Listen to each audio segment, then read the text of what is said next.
What's up, ladies and gentlemen, and welcome to this POV review by Autobahn. My name is Max, and since BMW announced today that they will be introducing a BMW M3 CS Touring, we thought it might be cool to give you a look into a really well-specced M3 Touring.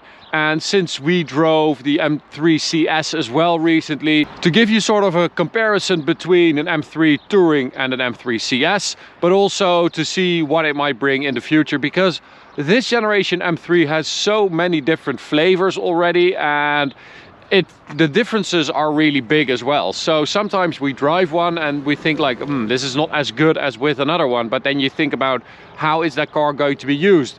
What kind of people are going to buy it, and then it sort of starts to make sense. So that is what we're going to do today. I'm going to show you around this amazing M3 in frozen Portimao blue with a lot of M Performance goodies, and then we'll take it for a little drive towards the Autobahn for an Autobahn blast. So what we've got on this car, as I said, frozen Portimao blue. I think this is an excellent color for this car. I think it just suits the M3 Touring really well. And then we've got the M Performance carbon fiber splitter at the front with these three little indentations in there. And we've got the carbon exterior pack with the intakes anyway. And then you also get these little winglets here, these canards in carbon fiber on the front. We've got the 50-year anniversary badge, and wheel-wise it has these 1000M wheels in this gold color. Really cool. I think it's a very good combo with the blue M Performance wheels as well. Behind that, of course, the M ceramic brakes, golden calipers. Lovely setup.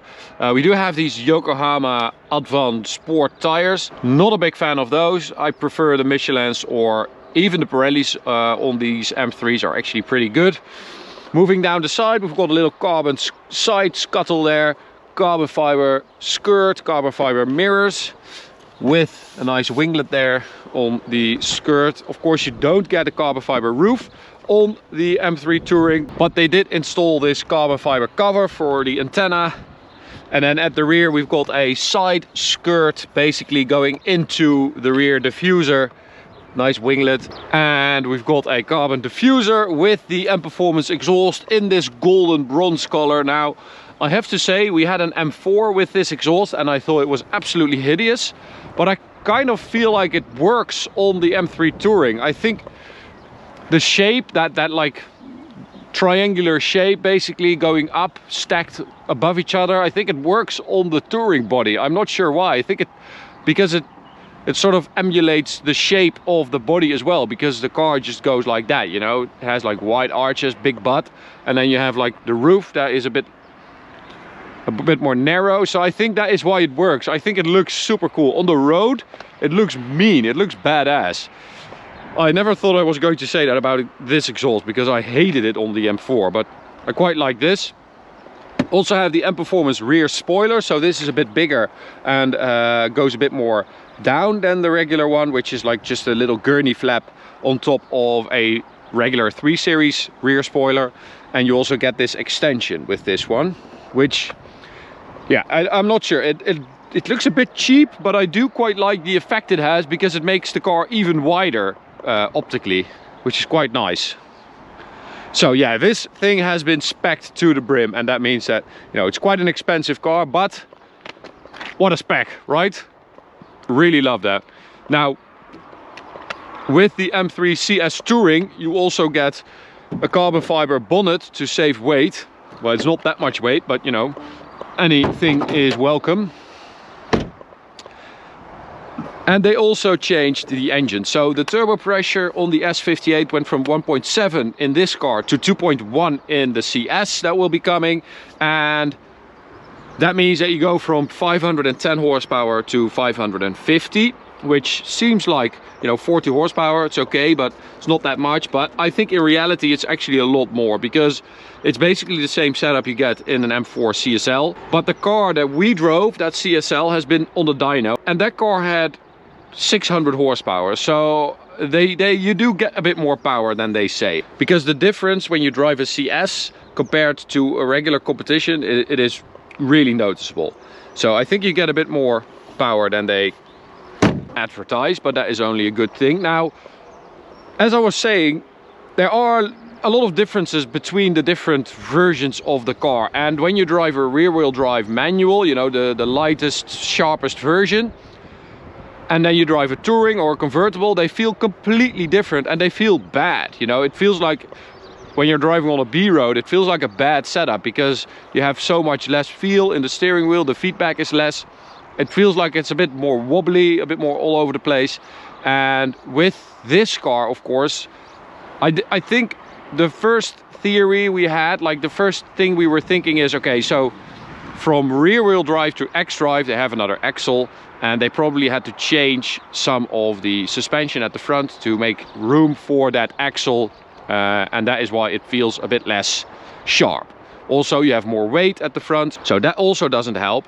But I think we changed now to, they might have just changed the setup for the touring to make it less sharp, to make it less nervous, to make it a bit more comfortable. Also because of course they have to like get people from an RS4 into this car, and you know, people are going to daily drive this and less people are going to take them to the track. So it might be just a setup thing, and axle kinematics, as they call it at BMW, they might have just, you know, changed the camber and the suspension setup, the damping, just to make it a bit more comfortable. So the M3 CS Touring should like get that front axle sharpness back like we saw with the M3 CS sedan, because that car is amazing. It has such a lovely front axle, and that is with X-drive. So they are able to get that feel and that agile nose in there. It's just, I think it's a matter of setup. So inside we've got more carbon fiber goodies. All of these interior goodies are available in our shop. Link is in the description if you want to get them. They are quite hard to come by, and I mean, they are really nice. You have this like bare carbon, this, you can feel the structure, which is nice. You have these Alcantara knee pads, a little bit of aluminium, and then carbon fiber on the dash as well.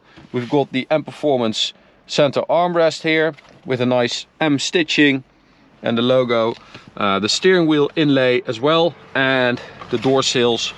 It all ties together nicely, I would say. Just a shame that we don't have the carbon buckets and that you don't get matte carbon pedals. So that is a bit weird that you have like the gloss carbon there and the matte carbon here. But otherwise, quite a nice little upgrade.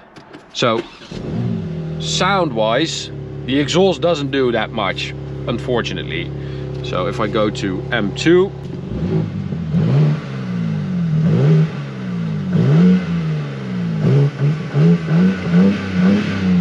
yeah, the tone is a little bit different, and if you listen to them back to back, you can actually hear the difference between the stock exhaust and this M Performance back box.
But the difference is not big enough to justify the price tag, I think. So if you go for an aftermarket option, I think you will get a bit more value for money. Even if you go just for like an OPF back exhaust, you will hear a bit more difference than you do with this one. The M3 CS Touring will have that titanium back box, which looks amazing, saves 4 kilos, but the sound also doesn't change by that much.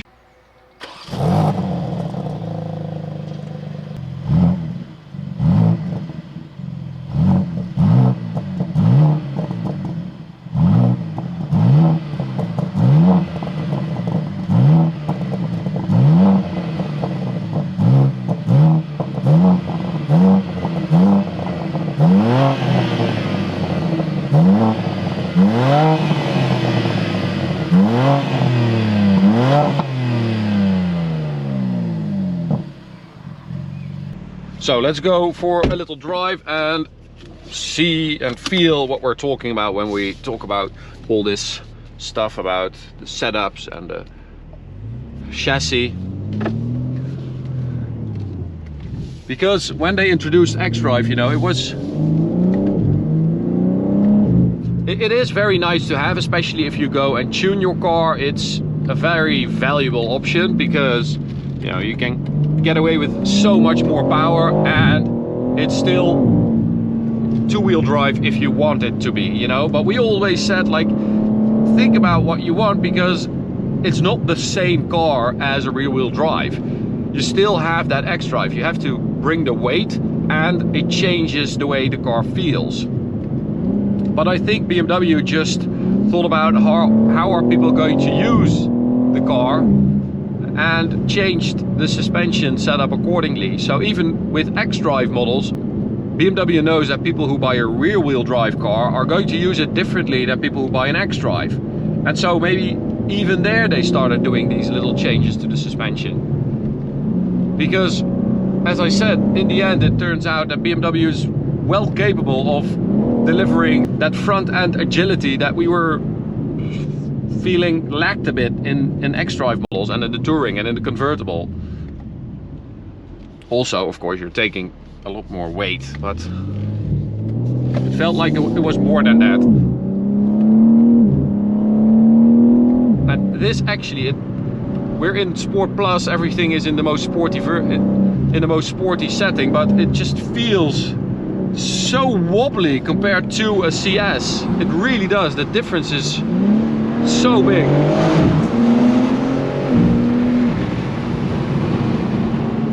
And that is, it's quite cool actually. I used to think that it was a downside. I was being a bit critical of this because I thought, okay, so it's still an M3, it has to drive like an M3. It's still an M product, but I kind of feel like they're kind of nailing these setups. Because I also drove a convertible M4 yesterday, and it felt even more wobbly and even less sharp, and that of course is a car that people are going to use in a different way. So yeah, it's such a wide array of different versions and different setups that you've got. It's very cool to drive them back to back, because then you can really understand what they did. Ooh, squeaky ceramics there. Doesn't matter, they still work.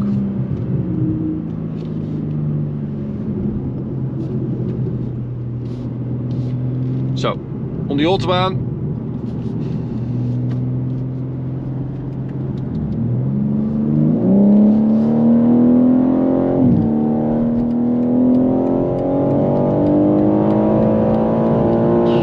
still picks up well though. Still a very fast car. With the M3 CS we were like 1.5 seconds quicker than a regular xDrive. So a little prediction, the M3 CS Touring should be around 1.5 seconds quicker than this car, and we did a 9.2 with this, so expect around a 7.7 100 to 200 for the M3 CS Touring.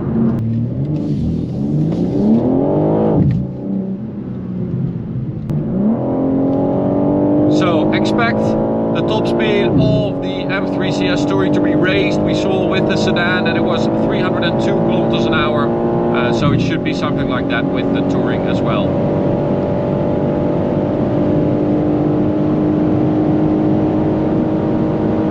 So this is where the first limiter usually is, but it is removed on this car, so we have the M Drivers package, and that was close to it, 270. We have a tire notification, but there's nothing wrong with it. Pressures are all okay.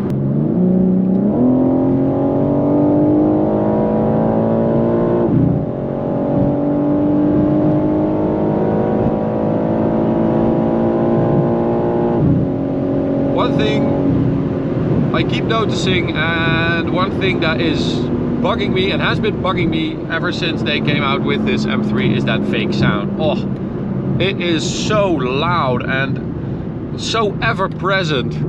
You even have like shift burbles that are fake. Even when you're in comfort mode, it's just way too much for me. Even some of these exhaust burbles that you get are fake. Well, probably most of them. Don't really like that. And the weird thing is, with most new and performance models, you can actually turn off the fake sound, which sounds much better because you actually hear the engine and the exhaust.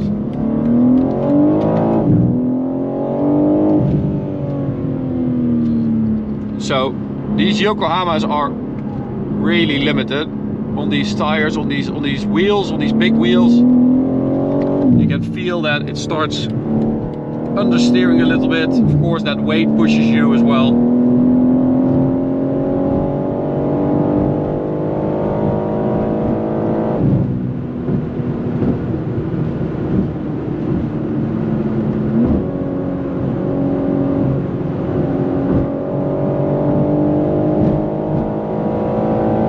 So let's see if we can do close to that top speed on this side.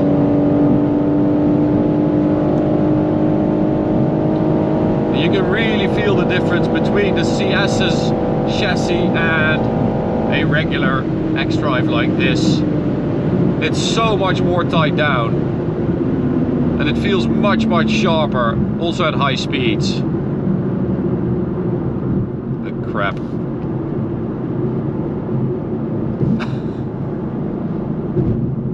I mean, you have to have balls to drive like that on the left lane in a little biscuit box like this. Biscuit box. I like the word. Like a tin biscuit box, you know. Bye. I think it's not really balls, or it's not really that brave, but I think she just didn't notice it.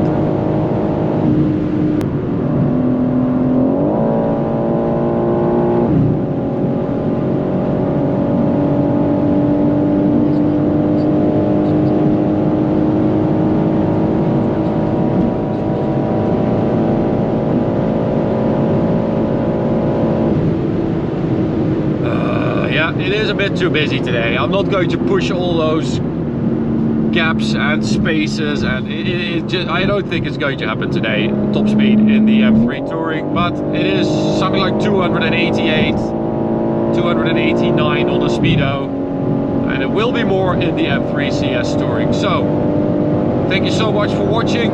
Hope you enjoyed this video, and well, I can't wait to drive that M3 CS Touring, because even though it's going to be hella expensive, oh, it's going to be so good. Thanks for watching. If you want to subscribe, you can click the big button in the middle, so you're always updated when we upload a new video. If you want to check out another one, click here, and we've got this playlist of reviews on the left as well. Thanks for watching, and I'll see you at the next one. Bye.